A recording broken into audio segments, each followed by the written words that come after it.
Donate card और voice of slum जुड़कर दिल्ली और नोएडा के स्लम्स में गरीबों को फ्री ऑक्सीजन सप्लाईज प्रोवाइड करने का प्रयास कर रहे हैं। डिस्क्रिप्शन में दिए हुए लिंक पर जाकर डोनेट कार्ड पे अभी डोनेट करें। इन गरीब परिवारों का सहारा बने। तो आदाब, नमस्कार, गुड इवनिंग, सत श्री अकाल। एक बार फिर आप तमाम लोगों का स्वागत है क्राइम तक की कहानी के इस एपिसोड में। उम्मीद है पूरी फैमिली अच्छी होगी।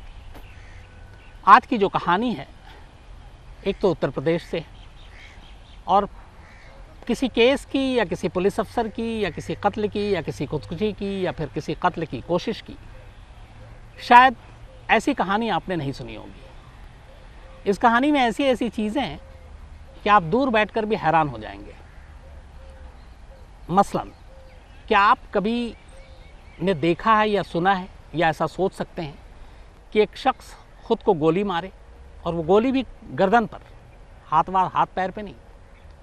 गोली मारने के बाद वो करीब 5 किलोमीटर तक पैदल चले और अपने घर जाए।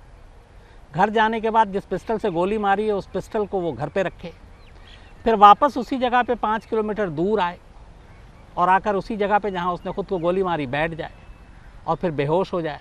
फिर पुलिस आए, उसको अस्पताल ले जाए। क्या ऐसा मुमकिन है? क्या ऐसा मुमकिन है कि एक शख्स कार में खुद को गोली मारे और खून के निशान ही ना हो, खून गायब? एक केस जिसमें पहले हत्या की कोशिश का मामला दर्ज हो, एक सेक्शन लगा। इसके बाद फिर हत्या यानी मर्डर, दूसरा सेक्शन लगा। और फिर कुछ दिनों के बाद सीधे सुसाइड यानी खुदकुशी, तीसरा सेक्शन लगा। यानी एक केस में 3 अलग अलग धाराएं। एक ऐसा केस जिसमें एक आईपीएस अफसर, आप आम क्रिमिनल, मुजरिम, इन सबको छोड़ दीजिए, एक आईपीएस अफसर, इंडियन पुलिस सर्विस, उसका एसपी, ज़िले का कप्तान, वो 9 महीने से गायब, भागा हुआ, भगोड़ा, उसके ऊपर 1 लाख का इनाम। और एक आईपीएस अफसर को पूरी यूपी पुलिस मिलकर भी नहीं ढूंढ पाए, नहीं पकड़ पाए। क्या ऐसा मुमकिन है? एक ऐसा केस जिसमें एक शख्स कहता है, एक वीडियो बनाता है कि शायद मेरा कत्ल हो जाए और मेरे कत्ल को खुदकुशी करार दिया जाए, और वो उस शख्स का भी नाम लेता है जिस पे उसको शक है कि वो उसका कत्ल करेगा। और इस वीडियो बनाने के 24 घंटे के बाद सचमुच उसकी मौत हो जाती है। ये सारे इत्तेफाक, ये सारी अजीब चीज़ें इस कहानी से जुड़ी हुई हैं। ये कहानी उत्तर प्रदेश के बुंदेलखंड के महोबा इलाके की है। बुंदेलखंड अपने आप में ख़ासतौर पर इस सीज़न में काफ़ी चर्चा में रहता है, क्योंकि गर्मी और पानी की किल्लत शुरू से रही है। तो ये कहानी वहीं से आती है। महोबा में हमारे जो रिपोर्टर हैं नाहिद अंसारी, लखनऊ से हमारे ब्यूरो चीफ कुमार अभिषेक वहाँ पहुँचे, संतोष हमारे जो सहयोगी हैं उन्होंने इस खबर को कवर की, और इन सब ने जो कुछ किया उसके बाद ये कहानी आपके सामने मैं लेकर आ रहा हूँ। बात 27 सितंबर की है, 7 सितंबर 2020 की। महोबा के एक बिजनेसमैन, उनका स्टोन क्रशर का धंधा, साथ में जो पहाड़ों को डायनामाइट से उड़ाया जाता है उसका भी लाइसेंस उनके पास। और ये पूरा जो इलाका है बुंदेलखंड का, यहाँ पे काफ़ी इस तरह के स्टोन क्रशिंग का काम होता है जिससे गिट्टियाँ बनती हैं। पूरे राज्य में सप्लाई होता है और बहुत बड़े पैमाने पर होता है। तो उन्हीं गिट्टियों के धंधे से जुड़े, स्टोन क्रशर के धंधे से जुड़े, पहाड़ों को डायनामाइट से उड़ाने के जो लाइसेंस होते हैं उसके लाइसेंसी, एक तरह से बिजनेसमैन। इनका नाम है इंद्रकांत त्रिपाठी। इंद्रकांत त्रिपाठी एक अच्छी खासी मतलब शख्सियत, महोबा के रहने वाले। इन्होंने 7 सितंबर को एक वीडियो बनाया। ये वीडियो अपनी कार में बैठकर वो खुद ही शूट कर रहे हैं, और ये पूरा वीडियो इस वक्त सोशल मीडिया पर है। इस वीडियो में इंद्रकांत त्रिपाठी कहते हैं कि जून में महोबा के जो एसपी हैं मणिलाल पाटीदार, उन्होंने इनको अपने पास बुलाया और कहा कि तुम आजकल ये जो क्रशिंग का काम हो रहा है, स्टोन क्रशर का, वो क्यों नहीं कर रहे हो? तो इन्होंने बताया कि कुछ मजबूरियां हैं। तो उन्होंने कहा नहीं, तुम काम शुरू कर दो, और मुझे हर महीने 6 लाख रुपए चाहिए। और उन्होंने 6 लाख रुपए मांगे। इंद्रकांत त्रिपाठी उस वीडियो में कहते हैं कि मैंने अपनी मजबूरी जताई कि मैं ये पैसे नहीं दे सकता। तो इस पर SP, superintendent of police Mahoba के मणिलाल पाटीदार ने इंद्रकांत को धमकी दी कि अगर तुमने पैसे नहीं दिए तो हमारे पास और भी तरीके हैं, हमारे पास बहुत सारे लोग हैं, फाइनेंसर हैं, और मेरे अंडर में इतनी पुलिस है कि तुम्हारे और तुम्हारे परिवार पे इतने केस डाल दूंगा कि तुम गिनती भी नहीं कर पाओगे। इसके बाद उस वीडियो में ये भी कह रहे हैं इंद्रकांत त्रिपाठी कि जब मैंने फिर भी अपनी मजबूरी जताई कि मैं इतने पैसे नहीं दे सकता, तब एसपी मणिलाल पाटीदार ने धमकी दी कि अगर तुमने ऐसा नहीं किया तो फिर तुम्हारी हत्या करवा देंगे, और ये हत्या भी ऐसी होगी जो हत्या नहीं लगेगी बल्कि ये खुदकुशी लगेगी।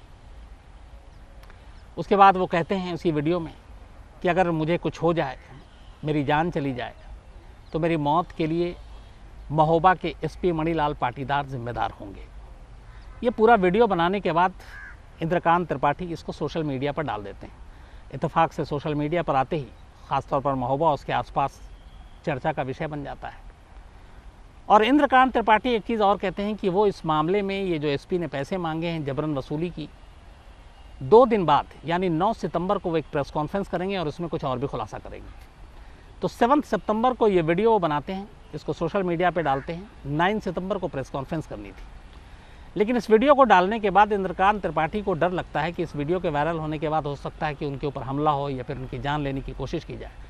तो महोबा से खजुराहो चले जाते हैं और खजुराहो में ही रहते हैं 7 तारीख को। 8 सितंबर को खजुराहो से वो वापस महोबा लौटते हैं, लेकिन दोपहर 2 बजे के आसपास महोबा में उनसे घर से करीब 5 किलोमीटर की दूरी पर ऑडी कार एक सड़क किनारे खड़ी मिलती है। ये ऑडी कार खुद इंद्रकांत त्रिपाठी चला रहे थे, लेकिन गाड़ी लावारिस हालत में खड़ी थी और उस गाड़ी के अंदर सिर्फ एक ही शख्स था, इंद्रकांत त्रिपाठी। लेकिन इंद्रकांत त्रिपाठी ड्राइविंग सीट पर नहीं बैठे थे, बल्कि आगे में ड्राइवर की जो बराबर वाली सीट है उस पर बैठे हुए थे। लोगों की नज़र पड़ी, किसी ने पुलिस को फ़ोन किया, पुलिस आई तो देखा वो लगभग बेहोश ड्राइवर की बराबर वाली सीट पर बैठे हुए। पुलिस उनको लेकर अस्पताल जाती है। कार की सीट पे जहाँ बैठे थे पिछली, उस पर कुछ खून के धब्बे थे, बाकी ऐसी चीज़ और कोई कार में नहीं थी। जब अस्पताल ले जाया जाता और डॉक्टर चेक करते हैं तो पता चलता है कि उन्हें गर्दन में गोली लगी थी। जब ये बात गोली लगने की आती है तो पुलिस फ़ौरन 307 अटेम्प्ट टू मर्डर का मामला दर्ज कर लेती है, क्योंकि इंद्रकांत त्रिपाठी तब जिंदा थे। इसके बाद तफ्तीश आगे बढ़ती है। अब अटेम्प्ट टू मर्डर का मामला इधर दर्ज हुआ 8 सितंबर को, तब वो वीडियो भी सबको याद आ गया और उस वीडियो की बातें भी याद आ गईं कि इसमें इंद्रकांत त्रिपाठी ने मौत से 24 घंटे पहले, बल्कि घायल होने से, ये लिखा था कि अगर मुझे कुछ होता है तो एसपी जिम्मेदार होंगे मणिलाल पाटीदार। अब ये बात लखनऊ तक पहुंची थी। आनन फानन में पुलिस अटेम्प्ट टू मर्डर का मामला दर्ज करती है और इस अटेम्प्ट टू मर्डर के लिए जो आरोपी बनाती है वो इन्हीं एसपी साहब को बनाती है, मणिलाल पाटीदार को। अब एक एसपी जिसके ऊपर लॉ एंड ऑर्डर की जिम्मेदारी है, कानून व्यवस्था बनाए रखने की जिम्मेदारी है, वो खुद एक कत्ल की कोशिश का अगर मुलजिम बन जाता है तो ऐसे में सरकार के लिए भी मुश्किल होती है। इसीलिए आनन फानन में लखनऊ पुलिस हेडक्वार्टर से एसपी को सस्पेंड करने का ऑर्डर आ जाता है। सस्पेंड कर दिया गया, इधर इलाज चल रहा है। लेकिन 13 सितंबर को इलाज के दौरान अस्पताल में इंद्रकांत त्रिपाठी की मौत हो जाती है। मौत के बाद जो पोस्टमार्टम रिपोर्ट आती है उसमें ये लिखा था कि एक गोली उनके ठीक गर्दन के पीछे यहाँ पे चली और आगे गले से बाहर निकल गई। अब 302 का मामला बन गया 307 की जगह, क्योंकि अब तक कत्ल की कोशिश का मामला था, अब यहाँ कत्ल पूरा हो चुका था। अब 302 का मामला, आरोपी सीधे सीधे एसपी, पुलिस को कायदे से पकड़ना था। लेकिन 307 से 302 के बीच में ये जो 3-4 दिन का फासला था, इस फासले का फ़ायदा उठाते हुए एसपी मणिलाल पाटीदार महोबा से गायब हो गए। मतलब खुद एक पुलिस वाला, पुलिस अफसर, उस डिस्ट्रिक्ट का, उस ज़िले का सबसे बड़ा अधिकारी, वो गायब। पुलिस लेकिन एफआईआर दर्ज कर लेती है। अब मामला बड़ा हो गया था। मामला इसलिए बड़ा था कि एक शख्स पहले जिंदा था, गोली लगी, फिर मौत हो गई, और मौत से पहले उसने वीडियो बनाया, वीडियो में सीधे सीधे एसपी को जिम्मेदार ठहराया और एसपी साहब गायब। इसीलिए इस मामले की फिर जांच लखनऊ से एक ऑर्डर आता है और स्पेशल इन्वेस्टिगेटिव टीम यानी एसआईटी को इस मामले की जांच सौंप दी जाती है। एसआईटी की टीम 16 या 17 सितंबर को घर पहुंचती है इंद्रकांत त्रिपाठी के, बाकी लोगों से पूछताछ करती है। अब यहाँ पे 2-3 चीज़ें अचानक आई। पहली, जो शुरुआत में पुलिस ने जांच की अटेम्प्ट टू मर्डर की भी और मर्डर की भी, एसआईटी के आने से पहले, उसमें यह था कि गर्दन में गोली लगी। पोस्टमार्टम रिपोर्ट में साफ है कि गोली गर्दन के पीछे से चलाई गई और आगे से निकल गई। पुलिस ने शुरुआत में 307 का मामला दर्ज किया, फिर 302 का एफआईआर दर्ज किया।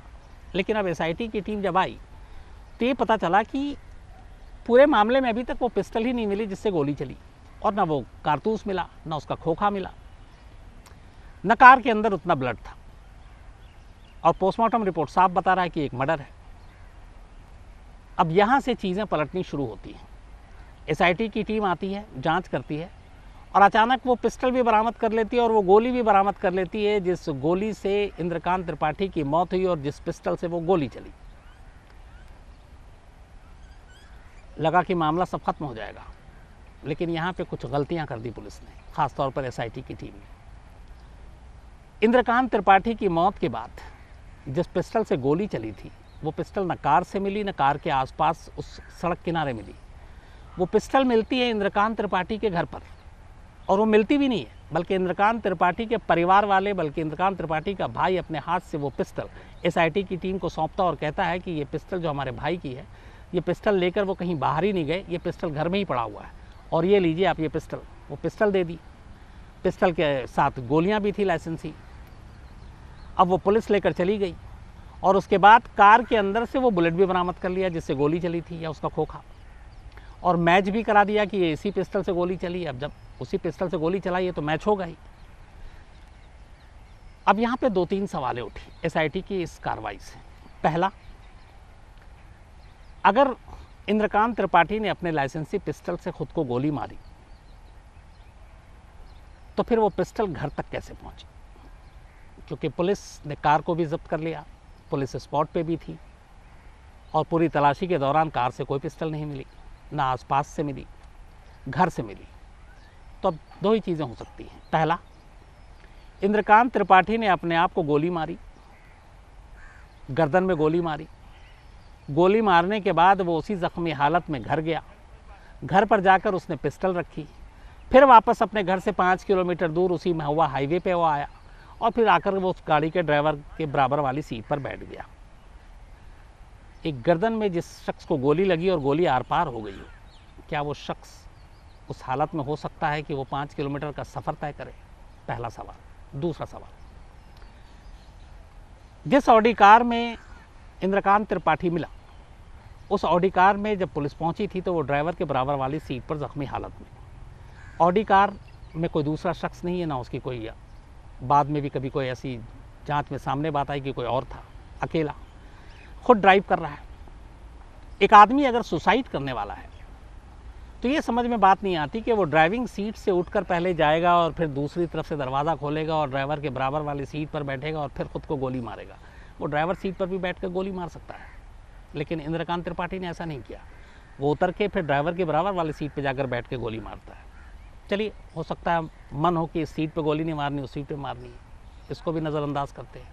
तीसरी चीज़, आमतौर पर जो लोग गोली मारकर सुसाइड करते हैं, जितने भी केसेस हुए हैं, उसमें सबसे आसान एक तरीका होता है अपनी कनपट्टी पे पिस्टल रखना और मार देना। जो राइटी है वो राइट हैंड से, जो लेफ्टी है वो लेफ्ट हैंड से। दूसरा होता है बहुत सारे लोग सीधे सीने पे गोली मारते हैं। तीसरा होता है अपने यहाँ पर रख के पिस्टल चला देते हैं। कुछ लोग पेट में मारते हैं।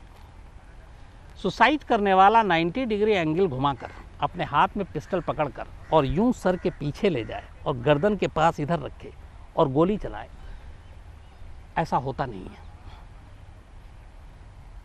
अब यहाँ पे पोस्टमार्टम रिपोर्ट साफ बता रहा है कि गोली गर्दन के पीछे से चली और आगे गले से निकल गई, तो ये भी पॉसिबल नहीं। फिर जब शुरुआत में पुलिस ने अटेम्प्ट टू मर्डर का मामला दर्ज किया तब एसपी का नाम, जब 302 हो गया, मौत हो गई, कत्ल का मामला दर्ज किया तब एसपी का नाम। लेकिन एसआईटी की टीम आती है और अचानक एसआईटी की टीम सीधे सीधे इस केस को सुसाइड डिक्लेयर कर देती है और 302 हटाकर 306 कर देती है, कहती है सुसाइड का केस है और इंद्रकांत त्रिपाठी ने खुद को गोली मारी।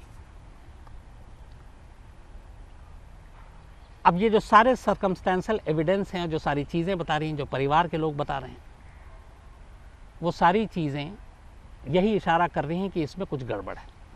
और गड़बड़ कहाँ से शुरू होती है? पहली चीज़, अब सारा इत्तेफाक भी नहीं हो सकता। एक मरने वाला शख्स मौत से 24 घंटे पहले ये कह रहा है एक वीडियो बनाकर कि मेरी जान जा सकती है और मुझे अगर कुछ हुआ तो मेरी मौत का जिम्मेदार एसपी होगा।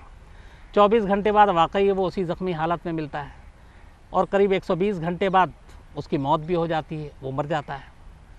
एविडेंस सारे एसपी के ख़िलाफ़ हैं।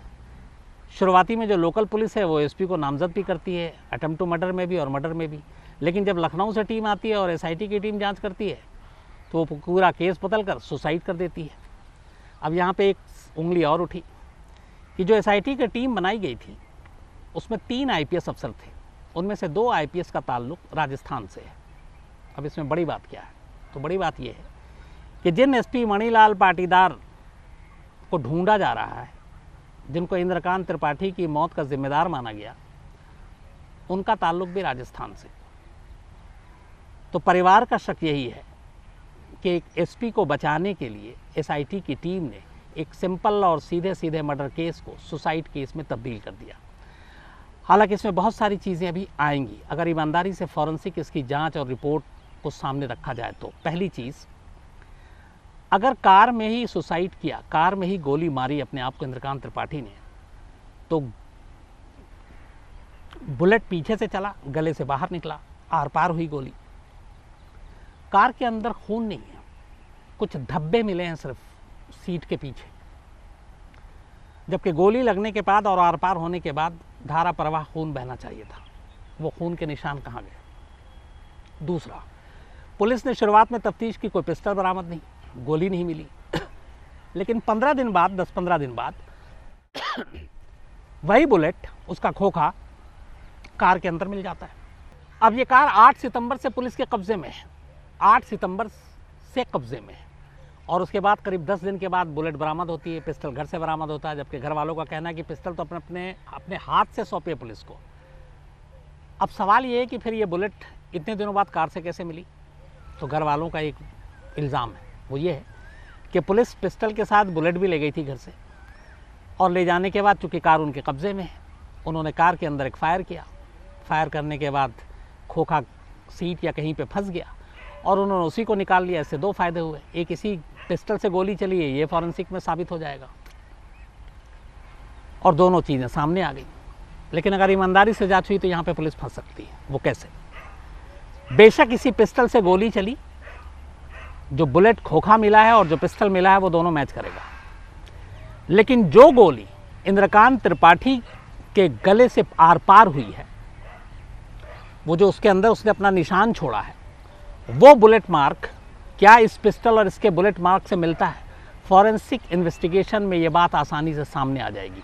चूँकि ये पता नहीं है कि वो पिस्टल या वो बुलेट कौन सी है, तो ये पता नहीं चलेगा कि कहाँ मारी, लेकिन किस मेक का, किस मार्क का वो था, बुलेट कौन सा था, ये पोस्टमार्टम रिपोर्ट में होगा और फॉरेंसिक रिपोर्ट में पता चल जाएगा।